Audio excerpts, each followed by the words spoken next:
What is going on my anime lovers out there? It is your boy Takame Love Anime back with another video. In today's video, I'm gonna just be recapping my thoughts on episode 3 of Bluelock, titled Zero, for the most part. So now in this episode, we got to see the aspect of them actually playing football, and I thought that was very interesting because in episode 2, there was not much soccer played, if any at all, outside of a recap, and that was the best episode to me at this point. I felt like that was so interesting because the story was building in a way that we just haven't seen at all in those 3 episodes. So I like that a lot. This episode, it went the direction that I thought it was going to go in, if I'm being completely honest with you. I thought that they were going to fight amongst each other and try to work together but sabotage each other. I thought that was a very interesting way of going about it in the story at this point and trying to figure out how they were going to go about that. And it kind of went in the direction that I thought it was going to go in. I didn't expect it to go with the characters that it did though. Rachi, I didn't expect him to be the guy to kind of just upstart it all and kind of break the chaos. He was a character that was in the back, and he did seem he gave me those Bakugo vibes, so he was just kind of unpredictable, but he was the one that came out of nowhere and just kind of just let loose and showed his egotistic type of side because he wants to be the #1 striker. Because at the beginning of the episode, they went and they did rock, paper, scissors to see who would choose the position that Isagi won. So he wanted to be the lead forward, and based off of the games, it was going off who was going to score the most goals. Outside of if you got any penalties, you were deducted points. So he was set up in a position to score the most goals, and it was even if your team was to lose and you were still somebody that scored a high amount of goals, you still advanced on. So that's where all the chaos came in, and that was the factor that made everything turn. Basically, going back to the title of Zero, Eagle was going on about how to turn the 0 into a 1, and that was the premise of the episode, was basically that. So you had Rachi, and he also had Gunagami just going back and forth fighting each other. They also had the other team X, fighting each other as well at the beginning of the game. You just had a scuffle of everybody just kind to be selfish and basically just doing what the nature of Bluelock necessarily is. All that is going on. We got our glimpse of actually Barou in motion at that point. He just breaks out of everything and then just kind of just has the ball, and he's putting the moves on everybody. He nutmegs 2 people, which is insane to me. I'm literally like, this man is moving too quick. He shot the ball so fast that Lemon couldn't even fucking react, and I'm just like, yo, this is crazy. He's just putting, at this point, he's putting his imprint on literally the game. He was an amazing character to see. I like his aspect and everything, how his eyes were glowing red, how you got to see the aura around him, how the team was orbiting around him, and how he was the main vocal point and he was the best player on the field. I thought that was an amazing dynamic because I knew that it wouldn't be easy, but I wanted to see how Isagi would react when he seen that it was somebody else that was just as better as him, because he's always been motivated by the people that have been better than him. But it being somebody on the opposite team that you know nothing of, but you just see their skill set, how was he going to react? He did react in the way that I thought he was going to react. I say that all because at this point, it's 5-0. They haven't scored, and this team has just been destroying them. They still haven't figured out the premise of what Ego was saying from turning the 0 to a 1.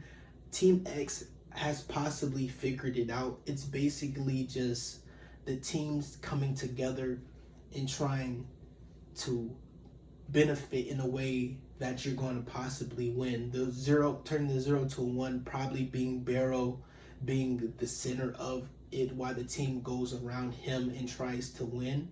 It's still kind of unclear, and it kind of confused me on what he was hinting towards. They still haven't fully announced it, so I think in episode 4 they'll touch on that. But I think that's what the premise of it was, is that regardless of the positions, you do what the team needs best, and the leader of the team and the guy that is fit to be the #1 striker will step up to the plate. That's just what I took from it. But yeah, Barrow that man was moving incredibly, and I'm just like, yo, this man is really killing it right now. I'm just like, that is so dope to see him. What blew me for a minute, it was like Igarashi. This man is literally trying to tell me, oh, I'm gonna go beat them, I'm gonna score. Bro, if you don't sit your ass down, literally, bro, you're not about to score, man. You literally are the weakest person in here. Like, stop it. You're not scoring. Sit down. As soon as he got the ball, they stole it from him. I just knew it. I knew that was a goal. So we're at the end of the it's still 5-0. So now Bachira and Isagi are going on like saying we basically have a chance if we could put this together. We could try to score so we don't end in 0 because it's 3 minutes left till the game is entirely done. They didn't play a full 90-minute game. They played 45 minutes. So they're like, we could score before to try to at least not end the game 0. So Bachira and Isagi are working together. Isagi kicks the ball to Bachiro. Bachiro has it. He's being surrounded. He kind of just breaks out of dude, but Bachiro does. Isagi's running down the field trying to get the advantage. Bachiro lobs it over to Isagi. Isagi's running midway, and as he's running, he has Rachi and he has Kunigami on his sides while they're attacking. While he's doing that, he literally gets Barrow in front of him, literally just like, and it shocks him because even shocked me because I'm like, how did Barrow get that to that point so fast? He's like, number 11, like, I'm not gonna let you show me up. And mind you, this guy's been dominating the whole game, so I could definitely see the dynamic of him being shook because he's like, where did he come from? So at that moment, he's gotta come to himself. Is he going to pass the ball or is he going to take this shot? The person inside him, the monster, would tell him to take the shot, especially as going against all the dynamic that they delivered and they laid down in episode 1. So he's just thinking about it, taking a very long time at that. As he's thinking and telling himself he's going to go for the shot, As I think he's going for the shot, he passes the ball to Kunigami. And that was just something that just simply happened. As he passes the ball to Kunigami, Kunigami's like, great pass. And Kunigami's out of a range to where they're like, is he really going to shoot that? He can't make it from that far. Mind you, knowing that Kunigami's one of the strongest characters that works very hard. So he's going to just snipe that thing.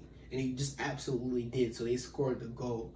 And as he scored the goal, Isagi's just mind blown. And he just like can't accept the fact that he passed the ball even though he wanted to shoot it. Rachi's like, why would you do that? Are you stupid? Are you an idiot? Why would you go and do all that, pass the ball to him? And I'm like, he made the best possibility of passing the ball to Kunigami if you had to pass it to anybody. Barrow's like,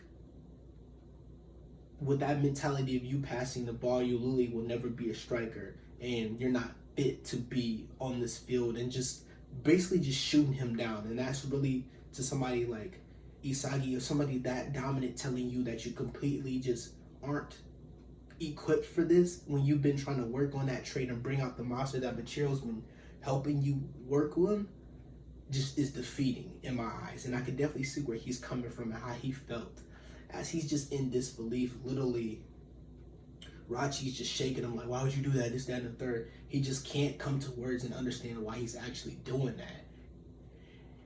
And as everybody just clears out, he just kind of just sitting there, just kind of just like, yo, what happened? But Chiro's still in the back, and Kunigami's also in the back, and he just can't muster up what just happened and everything like that.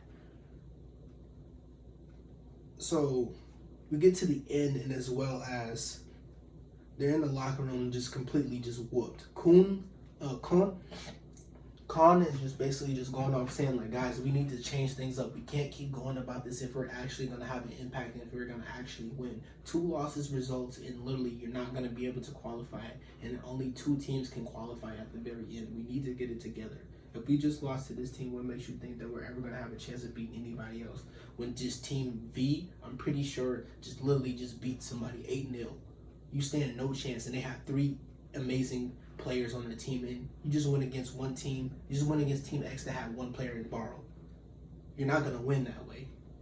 So they just can't come up with the plan. They're still trying to figure out what Ego was talking about between turning the 0 to a 1. And like I said, it was the dynamic of actually team working together and realizing that somebody has to be the striker and that they're going to step up and things are going to make more sense. and things will just work themselves out. Like I said, it's still a little bit confusing, so maybe in episode 4 it'll clear itself up. If you watched it as well and you know what they're talking about, let me know down below. It just wasn't like the dynamic that I thought it was going to be with them fighting each other. It was just definitely interesting to see. I didn't know how that was going to work out, especially being in the game. I'm really excited to see how it's going to be in a full game, if it's going to be any different. But yeah, this series is just shaping up to be an amazing series. I love everything about it, and I'm so excited. I was just like, when I seen that this episode dropped when I was at work, I just was like, I gotta watch it as soon as I get home. So it's like early in the morning. I'm still trying to just like get this video out for y'all. So I'm gonna end it here. I don't want it to be too long. It's been your boy Takame Love Anime, and I appreciate y'all. And I'm gonna see y'all in episode 4. Take care. Peace.